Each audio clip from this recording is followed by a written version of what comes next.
आदेश जय श्री महाकाल मोहित जी। जय श्री महाकाल गुरु। कैसे हैं आप?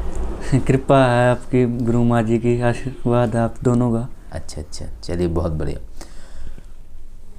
आपको बहुत समय से ऐसे कई सारे प्रश्न हैं जो आपके मन में आते रहते थे और मिश्रा जी के कहीं ना कहीं आपने जब प्रश्न सुने होंगे या वार्ता देखी होंगी तो आपको जिज्ञासाएं आई होंगी कि कभी मिलेंगे तो हम उस विषय में जरूर पूछेंगे। जी गुरु जी।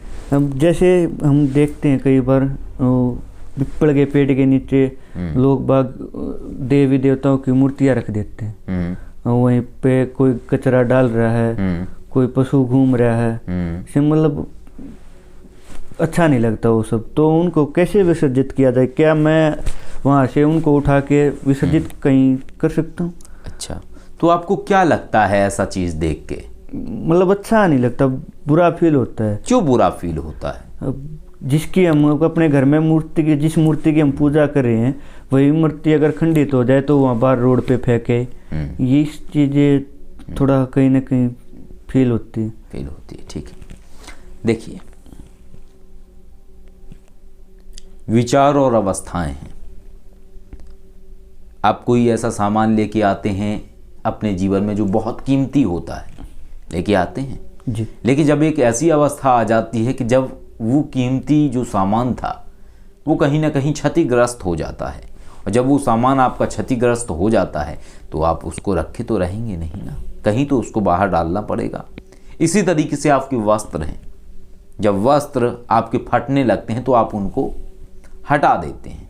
इसी तरीके से यहाँ तक कि किसी भी ऐसे व्यक्ति का जो हमारे जीवन में एक महत्व रखता हो या उससे हम जुड़े रहे हों, अगर वो नहीं है शरीर में तो क्या हम उसके शरीर को रखे रहेंगे? नहीं, फिर तो उसके शरीर को भी तो कहीं ना कहीं हमें उस पंच तत्व में विलीन करना पड़ेगा, ऐसा ही है ना जी। तो उसी तरीके से ये अवस्था है। जो आप मूर्तियां देखते हैं कि कोई मूर्ति है जो खंडित मूर्ति पीपल के पेड़ के नीचे रखी हुई है, किसी मूर्ति का हाथ टूटा हुआ है, किसी मूर्ति का कुछ खंडित हो रखा है, किसी का पैर खंडित हो रखा है, तो ऐसे अगर आप मूर्तियां देखते हैं और फिर आप देखते हैं वो अवस्थाएं कि वहाँ जानवर घूम रहे हैं, कुत्ते घूम रहे हैं और जीव जंतु घूम रहे हैं, तो एक ऐसा विचार आपके अंदर आता है कि ऐसा हो रहा है, मैं इसमें क्या कर सकता हूँ, जबकि ये विचार ही गलत है। कारण क्या है? परमात्मा कहाँ नहीं है? वो तो हर जगह है गुरुजी, लेकिन एक बात है, जैसे कि आप बोल रहे थे शरीर में से जब आत्मा निकल जाती है उसका विधिवत दाह संस्कार किया जाता है। वैसे ही जब तक हम मूर्ति की पूजा करते हैं तो ठीक है, तब तक उसमें प्राण प्रतिष्ठित रहते हैं। वो जब वो खंडित हो जाती है तो उसका भी लोगों को विधिवत विसर्जित या अच्छे तरीके से वो करना चाहिए। विधिवत क्या होता है? तुम्हें जब तक दिख रहा है वहाँ विधिवत है। तुम जल में फेंकते हो, जल में क्या क्रियाएं हो रही हैं वो तुम्हें ज्ञात है? नहीं ज्ञात है। तुम कैसे उसको नष्ट कर सकते हो? तुम कैसे उसको विधिवत कर सकते हो? विधिवत होना कहीं है ही नहीं। विधिवत हमारी अवधारणा है, हम समझते हैं इसलिए वो विधिवत है, हम नहीं समझते इसलिए वो विधिवत नहीं है। कहने का तात्पर्य ये है, परमात्मा हमारे भाव के अंदर विद्यमान है, परमात्मा किसी मूर्ति के अंदर स्थापित नहीं है, परमात्मा हमारे विचारों के अंदर स्थापित है। जब एक मूर्तिकार किसी मूर्ति का निर्माण करता है तो वो हाथों से ठोकता है, हथौड़ा मारता है पत्थर पे, जोर से प्रहार करता है, आराम से प्रहार करता है, इस तरीके से वो एक मूर्ति का निर्माण करता है। उस समय वो उसके समक्ष महज एक पत्थर होता है, लेकिन लोगों की भावना, लोगों की आस्था, लोगों का प्रेम उसे मूर्ति बनाता है, और उस मूर्ति के अंदर एक ऐसी अदृश्य ताकत या परमात्मा की शक्ति विद्यमान हो जाती है। जहाँ लोग प्रार्थना करते हैं उनके कार्य पूरे होते हैं। तो कहाँ शक्ति विद्यमान है? क्या उस पत्थर के अंदर विद्यमान है? क्या उस मूर्ति के अंदर विद्यमान है? परमात्मा विद्यमान है उस व्यक्ति की प्रबल आस्था के अंदर। यदि मूर्ति उसके पास नहीं है तब भी उसकी वो आस्था, उसकी वो प्रार्थना कार्य करेगी। यदि मूर्ति है तब भी वो कार्य करेगी।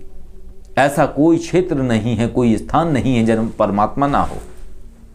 हमारे अंदर भी ऐसे प्रबल विचार आते थे, लेकिन जैसे जैसे हम अवस्थाएं पार करते गए वैसे वैसे हमें ये समझ में आने लगा कि स्वरूप का महत्व नहीं है, महत्व है उसके स्थान का। जब आप उस स्थान पर होते हैं तब आपका महत्व होता है। ऐसे ही परमात्मा का महत्व है उस विशेष स्थान पर। जब मूर्तियां उस स्थान पर होती हैं तो उनका महत्व होता है, वो वहां होते हैं। अन्यथा क्या है, वो सिर्फ एक रूप है, उसमें कोई परमात्मा नहीं है, उसमें विचार है ही नहीं सोचने का, ना उसमें विचार है दुखी होने का। जब वो है ही नहीं उसके अंदर, तो वो जैसा पहले था वैसा ही बाद में है। शरीर जब जीवात्मा छोड़ के जाती है तो क्या वो ये सदैव देखती रहती है कि मेरे शरीर का क्या हो रहा है?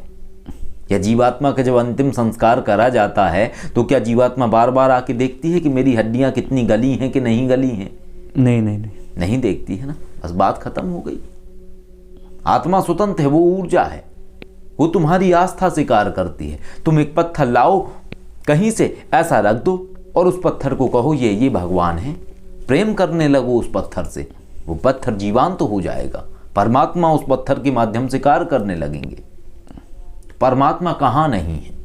वो तो सर्वत्र है गुरु। सर्वत्र है। जब सर्वत्र है तो कहीं विचार संशय की अवस्था ही नहीं है, कहीं पे विचारणीय अवस्था है ही नहीं। क्यों सोचना किसी विषय में? और जहां इच्छाएं प्रबल हैं, जहां भावनाएं प्रबल हैं और आस्थाएं प्रबल हैं, तो फर्क नहीं पड़ता है मूर्ति खंडित है कि नहीं है। हमारे मंदिर में एक लक्ष्मी माँ की मूर्ति रखी हुई है, उनका हाथ ये जो आशीर्वाद देने वाला हाथ है ये टूटा हुआ है, हमने ऐसे रख दिया।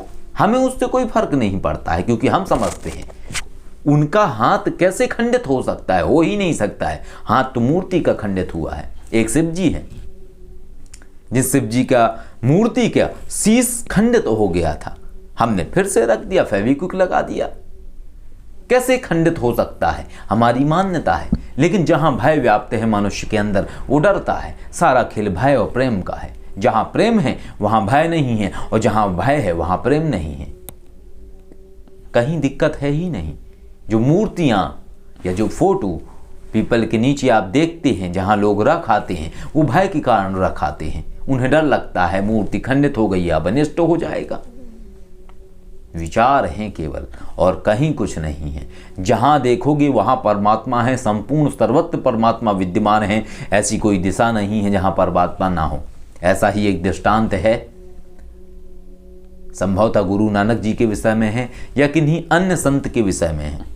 उन्होंने किसी तरफ पैर किए तो किसने कहा? गुरु नानक जी के बारे में। नानक जी के मस्जिद घूम जाती है ना। तो बस समझो उस चीज को, समझे जी।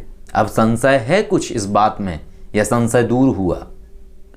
फिर भी थोड़ा हाथ तो गुरु जी रह जाता है कि तो रह कैसे जा रहा है? रह कैसे जा रहा है? कैसे रह जा रहा है? जिस भगवान से हम प्रेम करते हैं उनकी मूर्ति ऐसे रखी रहती है। ये थोड़ा हमें सिर्फ एक चीज बताओ, सिर्फ एक बात का जवाब दो। आपकी फोटो अखबार में छपी जी, समझना मेरी बात को। अब वो अखबार कितने सारे छपे? 1 करोड़ अखबार छपे, ठीक। अब क्या आप सारे अखबारों की कटिंग में से अपना फोटो निकलवा के मंगवाएंगे? नहीं नहीं नहीं। अब कोई उस फोटो में समोसे खा रहा होगा, कोई उसमें चटनी लगा रहा होगा। मानते हो इस बात को कि नहीं मानते जी हो? ये तो होगा ही। तो कैसे उसको रोक सकते हो? रोकने का विषय नहीं है। रोकने का सिर्फ एक ही विषय है, यदि तुम्हें ऐसी भावना आ रही है, मूर्ति बनवाना बंद कर दो, मूर्ति पूजन बंद कर दो। मूर्ति पूजन गुप्तकालीन जो समय काल था वहां से आरंभ हुआ था, और ये मूर्ति पूजन इसलिए आरंभ हुआ था जो लोग मानस में ध्यान केंद्रित नहीं कर पाते थे, जो लोगों की ध्यान की एकाग्रता इतनी प्रबल नहीं थी कि आंखें बंद करके, नेत्र बंद करके परमात्मा के उस स्वरूप को, साकार स्वरूप को दर्शन कर सकें। उनके लिए मूर्तियों का निर्माण किया गया था।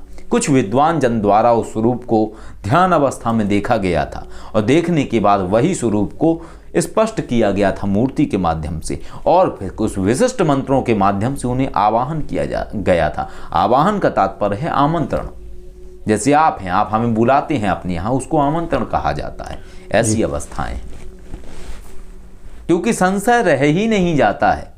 जैसे पानी में नहा के या नदी में कूदा हुआ व्यक्ति कभी सूखा निकलता है या गीला निकलता है? गीला ही निकलता है। गीला ही निकलता है। तो वैसे ही जब जहाँ ज्ञान की चर्चा है, जहाँ ज्ञान है, वहाँ संशय रह ही नहीं जाता है। और जहाँ संशय रह जाए तो इसका सीधा सा तात्पर्य है कि आप उस ज्ञान में नहाए ही नहीं हैं, आप नदी में नहाए ही नहीं हैं, नहाएंगे नहीं तो सूखे ही रहेंगे। जी जी और नहा लेंगे तो फिर सूखे नहीं रहेंगे। जी गुरु जी। तो ये तो आपको समझना है कि आप कूदे हो या नहीं कूदे हो।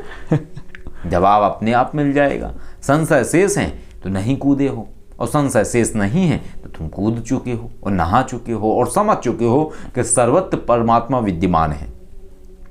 जी जरूरत नहीं है जोड़ने की, ये सब भाव है, प्रेम है।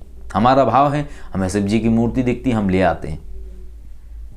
अब ये भाव इतना ज़्यादा बढ़ जाता है, कई बार लगता है दुकानदार की सारी मूर्तियां खरीद लो, कहाँ रखेंगे फिर हम उतनी सारी मूर्तियां। फिर अपने मन को रोकना होता है। तो देखो, प्रेम है, प्रेम के अलावा कहीं कुछ नहीं है। प्रेम, आस्था, समर्पण, श्रद्धा और साबुरी यानी सब्र, धैर्य, बस। जी। अब भी संशय है? नहीं नहीं नहीं, संशय नष्ट हुआ पूर्ण रूपेण? हुआ गुरु जी। कि बाकी बचा है कहीं पे? ना ना, नहीं बचा गुरु जी, हो गया। नहीं बचा, हो गया ना, बस। तो फिर